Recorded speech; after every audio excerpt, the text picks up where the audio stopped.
सेठ जी, सुबह से 500 गोलगप्पे छान चुका हूँ। कंधे जवाब दे रहे हैं। और ये जो नया मसाला आपने दिया है, इसे मिलाते ही हाथ में जलन होने लगती है। ये है क्या आखिर? धन्नू इधर उधर देखते हुए धीरे से बोला। चुप, ये धन्नू का गुप्त हथियार है। इसे सूंघने के बाद मुर्दा भी उठकर गोलगप्पे मांगने लगे। तू बस ये काली पुड़िया डाल और देख कमाल। जो एक बार चखेगा वो मेरा गुलाम बन जाएगा। कल्लू मन ही मन कुछ सोचने लगा।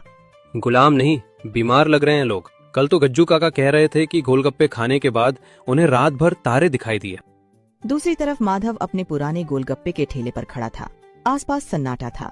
दूर दूर तक कोई ग्राहक नहीं दिख रहा था। हे भगवान, आज फिर वही हाल। 4 घंटे हो गए, सिर्फ 2 प्याले बिके हैं। धन्नू के यहाँ मेला लगा है और मेरे यहाँ सन्नाटा। क्या मेरी ईमानदारी ही मेरी सबसे बड़ी दुश्मन है? तभी उधर से गुजरते हुए रामू काका की नजर माधव के ठेले पर पड़ी। बेटा माधव, बुरा मत मानना, पर जमाना जहर का है। धन्नू के पानी में वो नशा है कि लोग खींचे चले जाते हैं। तू सीधा साधा लड़का है, ये धंधा तेरे बस का नहीं। काका, मैं लोगों के पेट में तेजाब नहीं डाल सकता। माँ कहती है कि बरकत वही है जिसमें किसी की हाय ना शामिल हो। बातें तो तेरी अच्छी हैं बेटा, पर बातों से पेट नहीं भरता।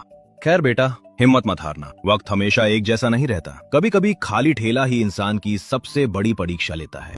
रामू काका धीरे धीरे वहाँ से आगे बढ़ गए। माधव फिर चुपचाप अपने ठेले के पास खड़ा रहा, खाली सड़क को देखता हुआ। उधर धन्नू के ठेले पर भीड़ उमड़ी हुई थी। लोग उसके गोलगप्पों का तीखा और अजीब सा स्वाद चखते हुए हैरान भी थे। अरे बाप रे, धन्नू भाई इस पानी में क्या डाला है? कान से धुआं निकल रहा है पर रुकने का मन नहीं कर रहा। यही तो जादू है छोटे, इसे कहते हैं ज्वालामुखी पानी। खाओ खाओ, अभी तो सिर्फ कान से धुआं निकला है। तीसरी प्लेट के बाद तो बिजली दौड़ने लगेगी। अरे भाई, मुझे तो ऐसा लग रहा है जैसे मैं हवा में तैर रहा हूँ। 1 प्लेट और दो।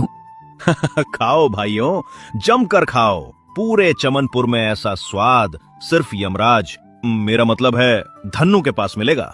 धन्नू की बातों पर लोग हंसते भी रहे और गोलगप्पे खाते भी रहे। ठेले के आसपास शोर और भीड़ बढ़ती जा रही थी और धन्नू के चेहरे पर एक अजीब सी मुस्कान फैलती जा रही थी। रात गहरा चुकी थी। माधव थका हारा अपने घर पहुंचा। घर के अंदर उसकी छोटी बहन बुखार में चुपचाप लेटी थी और माँ उसके पास बैठी दरवाजे की तरफ देखती हुई माधव के लौटने का इंतजार कर रही थी। माँ, आज फिर दवा के पैसे नहीं जुटा पाया। धन्नू ने जैसे पूरे गांव पर वशीकरण कर दिया है। बेटा रो मत, अंधेरा कितना भी गहरा हो, दिए की एक लौ काफी होती है। आज मैं तुझे वो दूंगी जो तेरे पिता ने मरते समय मुझे सौंपा था। तभी माँ एक पुरानी पीली चिट्ठी निकालकर धीरे से माधव के हाथ में दे देती है। ये तेरे पिता की शाही नवरत्न रेसिपी है। वो गोलगप्पे के पानी में केसर, सूखी इलायची और जंगली पुदीना डालते